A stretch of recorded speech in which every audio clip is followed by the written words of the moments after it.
तो चलिए हम बात करते हैं जिला सिरमौर में मंत्री महोदय, जिला प्रशासन और कार्यकर्ताओं के आपसी सामंजस्य की, जहां पर तीनों ने मिलकर आपदा अधिनियम की पूरी तरह से धज्जियां उड़ाई। अब कैबिनेट मंत्री साहब कोरोना संक्रमित हो चुके हैं, अपना इलाज शिमला में करवा रहे हैं, तबीयत काफी नासाज बताई जा रही है। हम चाहते हैं, हमारी कामना है कि वह जल्द सकुशल अपने घर लौटें।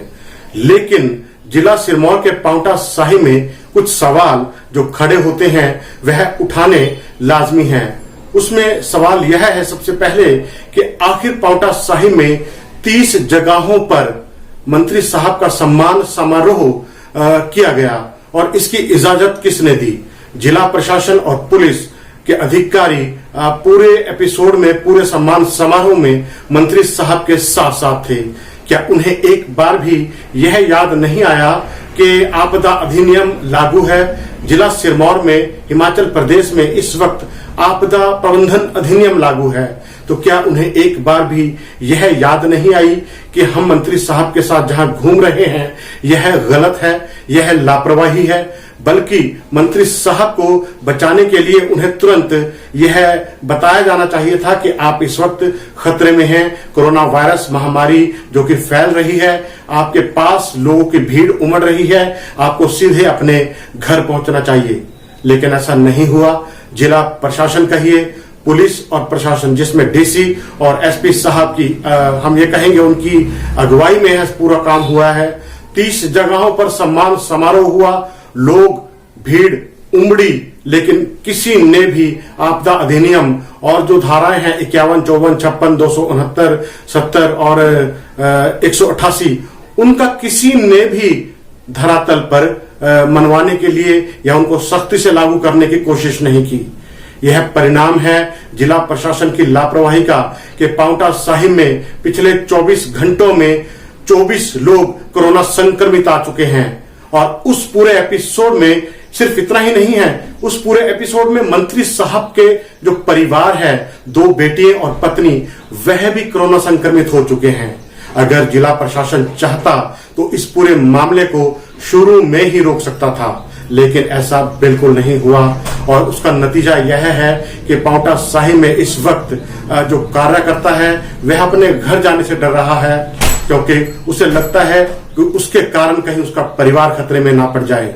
और आपको बता दें कि 100 सैंपल में से अभी तक 24 कोरोना पॉजिटिव पाए गए हैं। अगर यही रफ्तार रही तो अगले कुछ दिनों में जो कोरोना वायरस का जो खतरा है, जो इस वक्त आ चुका है, सभी के सर पर तलवार बनकर लटक रहा है, वह और बड़ा हो सकता है।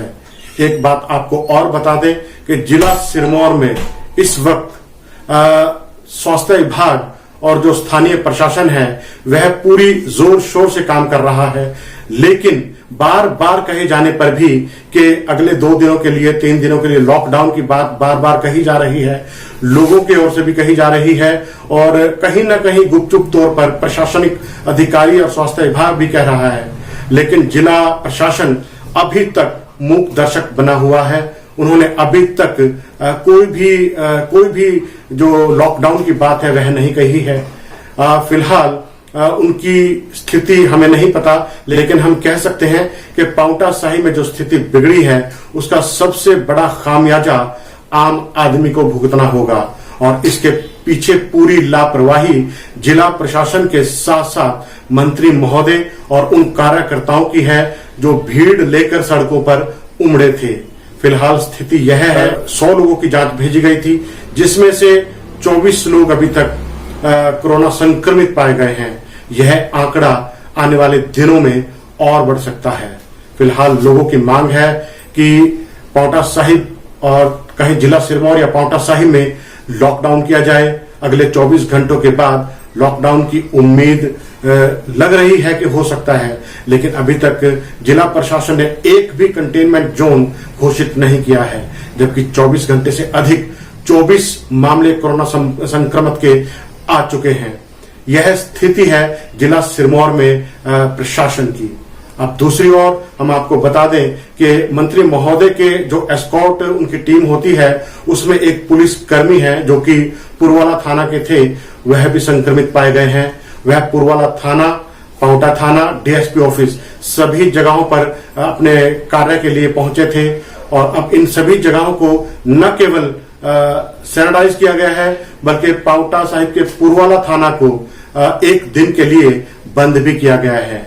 आखिर यह स्थिति, यह व्यवस्था इतनी बुरी तरह से बिगड़ी कैसे? इसके लिए आखिर कौन जिम्मेदार है? सीधे तौर पर हम कहें तो जिला प्रशासन, जिसने इस पूरी व्यवस्था को बिगड़ते हुए देखा और इसमें एक बार भी उतरकर इसको ठीक करने की कोशिश नहीं की।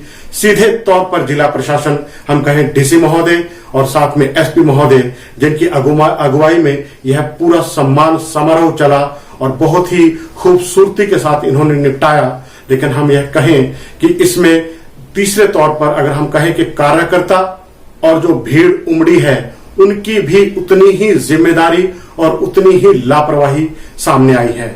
जब हम सभी को पता है कि इस वक्त कोरोना का संकट हमारे खतरों, हमारे सरों पर झूल रहा है, हमारे सरों पर तलवार लटकी है, तो आखिर यह सम्मान समारोह क्यों मनाया गया?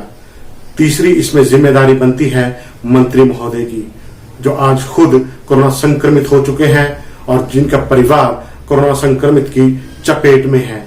हमारी कामना है कि वह जल्दी ठीक हो, लेकिन हम जयराम सरकार से यह मांग करेंगे लोगों की तरफ से कि जल्द से जल्द जितने भी अधिकारी इसमें लापरवाही के मामले में सामने आते हैं उन सभी पर कड़ी कार्रवाई की जाए, ताकि हिमाचल प्रदेश में दोबारा इस तरह की कम से कम लापरवाही ना हो। शुक्रिया, धन्यवाद।